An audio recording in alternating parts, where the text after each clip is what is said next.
mana ini menjadi tujuan utama kita belajar ilmu.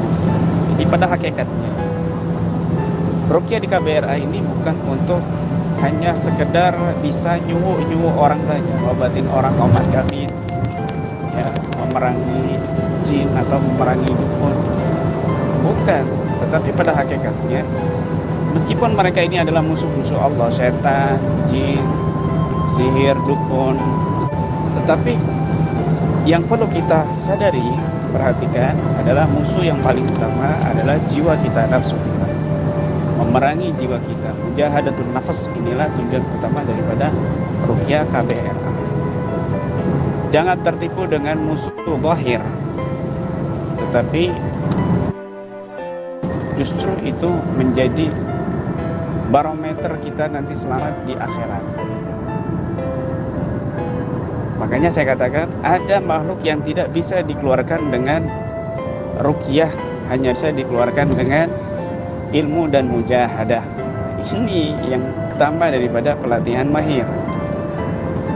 Kan cuma sekedar dia bisa nyuwuk, busa itu semua orang bisa kan. Nggak perlu kamu ya. Dukun aja bisa ngobatin orang yang kena santet. Apa bedanya kan begitu? Tetapi di sini adalah bagaimana kita menuju kepada Allah Subhanahu wa taala dengan cara yang sudah ditetapkan oleh nabinya, oleh kekasih kita Rasul sallallahu alaihi wasallam yang terwariskan ke guru sampai kepada kita. Ini yang terpenting, rabithah. Ya. Maka jangan tertipu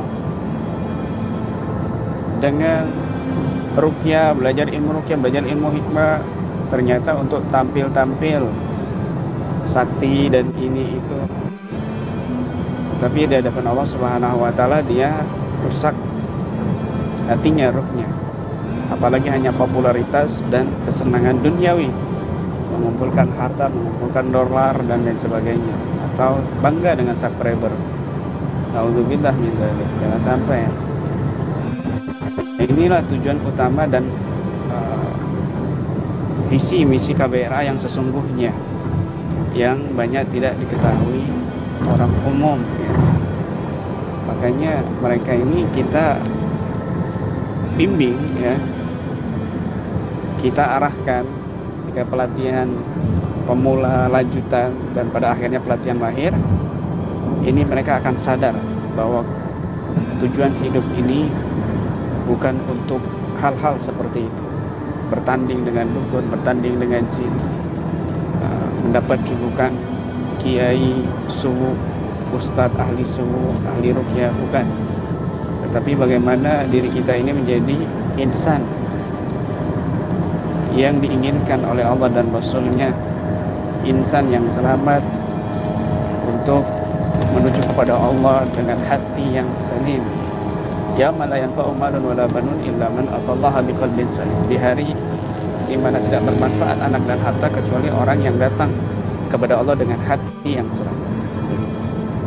Maka Faidul Mannan fi Madarij Mu'alajat bil Quran juz 1 juz 2, dari situ ketika kita mempraktekkan ya, maka nanti kita menuju Faidul Mannan fi Madarijil Faidul Mannan fi Taraqi ila Ma'arijil Ihsan ya. Anugerah Allah di dalam menaiki tangga-tangga keluhuran ihsan. Ini penting sekali. Itu tujuan kita mengadakan pelatihan-pelatihan, bukan mengkader para praktisi yang handal di dalam melawan sihir, dukun, tidak ya. Buat apa dia bisa mengeluarkan jin, dia lihai di dalam memerangi dukun, tetapi memerangi dirinya sendiri, setan dalam jiwanya, dalam hatinya sendiri, dia tidak mampu, bahkan tidak tahu, sehingga terjerumus dengan jebakan-jebakan setan dan nafsunya. Ini percuma. Ini bukan disebut peruqyah yang hakikatnya, tetapi peruqyah yang tertib.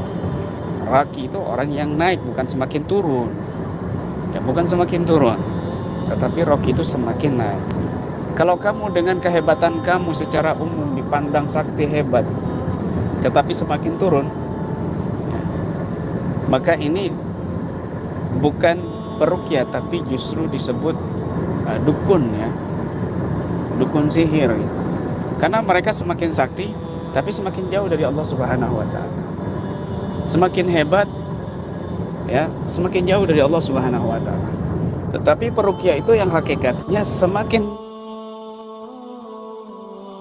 hebat, semakin sakti, semakin dekat kepada Allah, sehingga semakin dia tidak mau dipandang sakti, semakin dia tidak mau dihormati, semakin ruqyah yang sebenarnya begitu. Jadi sekali lagi untuk calon-calon praktisi pelatihan mahir ya, ditata hatinya dengan baik, jangan sampai salah niat begitu. Insyaallah. Barakallah.